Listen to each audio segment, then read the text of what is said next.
Hello friends, if you're new, welcome to my channel.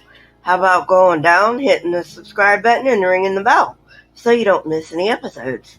As for my fans and subscribers, welcome back. Thank you for the patronage, I really do appreciate it. Today's topic, the emergence of Israel, statehood. Now, statehood in ancient times is very different than modern statehood. Just a friendly reminder, I now have a merch store. It's on my website, link in the description. If you would like some merchandise, go to my merch store, see if there's anything you like. I get a little bit of what you spend in my merchandise store, so why don't you go down and get you some merchandise and show me some love. Although there is no single model for understanding state formation, there are a few criteria that have general assent. Therefore, at a minimum, state-level organization requires evidence of social stratification to aid in the emergence of leaders. Some form of centralized government to wield power and manage goods and services, and the development of a national identity to garner support.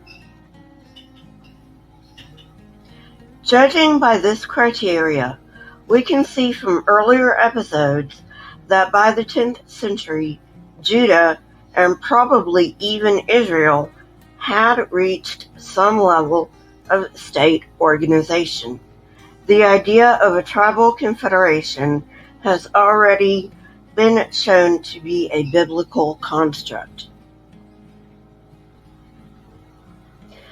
By the late 10th century, Israel had developed not only specialists, but also elites that were capable of managing complex economies. We can also see centralization at this time, as evidenced by planned cities, monumental architecture, palaces, defensive structures, etc., as a result of some authority able to coordinate and, if needs be, coerce support. The best evidence for centralization at this time comes from sites such as Hazor, Gezer, and Megiddo.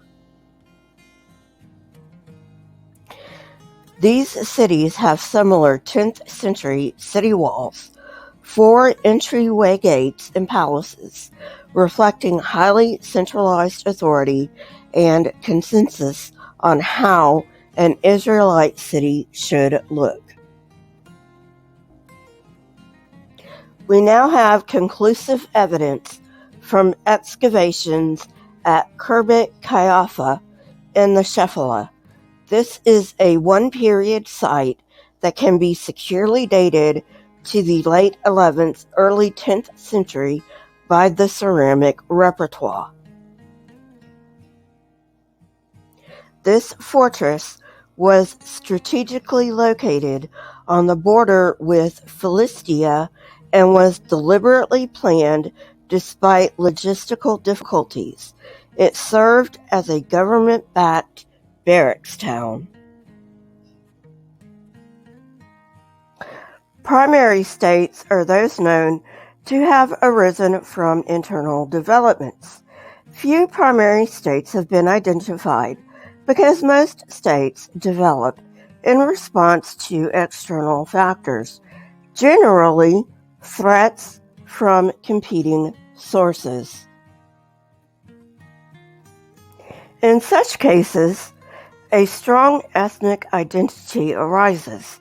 This ethnic identity does not necessitate creating a national identity, but it does motivate people to unite as a means of efficiently defending themselves.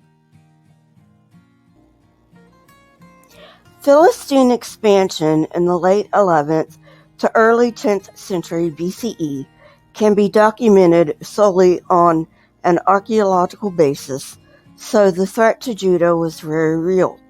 As such, response to this threat can be seen in fortresses such as Khirbet Qeiyafa.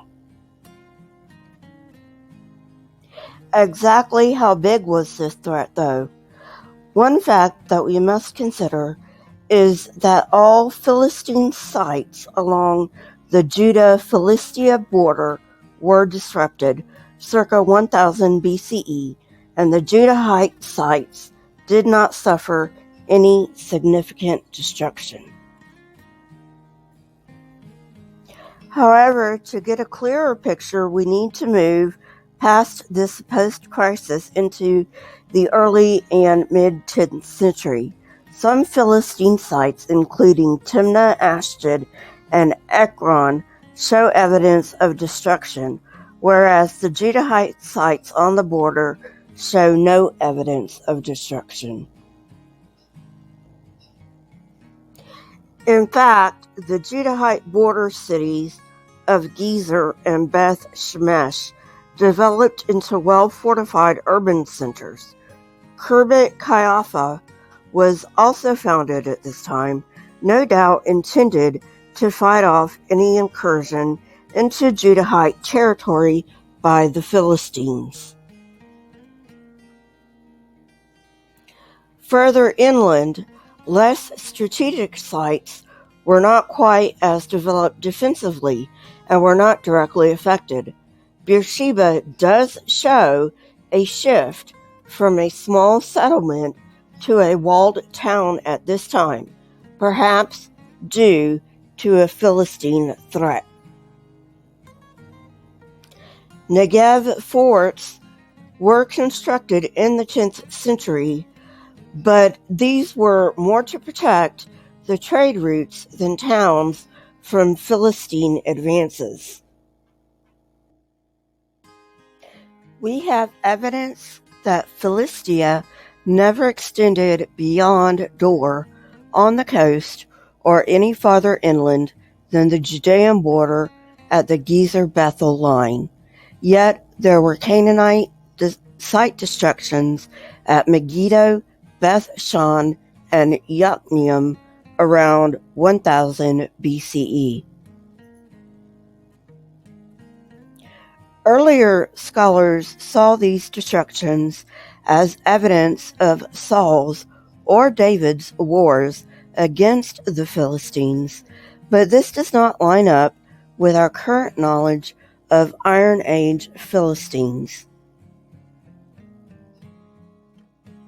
To the north, an Aramaean enclave, Tel Hadar, ended in fire, after which it was abandoned for several centuries.